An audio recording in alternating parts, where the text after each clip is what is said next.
সবাইকে নমস্কার বন্ধুরা। দেখতে পাচ্ছেন কি সুন্দর টমেটো হয়েছে আমার এই টমেটো গাছটিতে। আপনাদের যখন টমেটো হবে তখন টমেটোর থোকার মধ্যে ২ টো কি ৩ টে টমেটো রাখবেন। বেশি টমেটো রাখলে টমেটোর সাইজও ভালো হবে না এবং টমেটোর স্বাদও একটু খারাপ মানের হবে।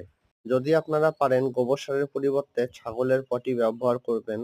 খুব ভালো নাইট্রোজেনযুক্ত সার ছাগলের পটি। রেজাল্ট দেখতেই পাচ্ছেন। মাঝে, মাঝে টবে মাঝে মাঝে কৃষিকাজের জন্য ব্যবহার করা চুন ব্যবহার করবেন। তাতে টমেটোগুলো খুব সুন্দর হবে এবং টমেটোর তলায় যে কালো রঙের দাগ হয় বা বাঁকা টমেটো হয়, সেই টমেটোর দোষটি কেটে যাবে। দেখুন কি সুন্দর টমেটো হয়েছে।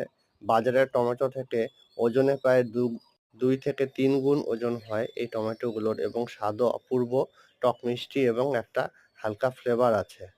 এই টমেটোগুলো পুড়িয়ে পুদিনা পাতার চাটনি করে খাবো। পুদিনা পাতা যখন কাটবেন তখন পুদিনা পাতার একদম মাথা সম্পূর্ণ কেটে নেবেন। তাহলে দেখবেন যে একটা পুদিনা পাতা আরো বেশি পরিমাণে এবং খুব সুন্দর মোটা পাতা নিয়ে বেরোবে। পুদিনা পাতা কিছুদিন থাকলে এভাবে পুদিনা পাতার আকৃতিটা ছোট হয়ে যায় এবং পাতা পাতলা হয়ে যায়। এবং পুদিনা পাতা লাগালে অবশ্যই লক্ষ্য রাখবেন পুদিনা পাতার গোড়াটা যেন ভেজা থাকে। তাই প্লাস্টিকের গ্রো ব্যাগগুলো পুদিনা পাতা লাগানোর জন্য একটি খুব ভালো মাধ্যম। সবাই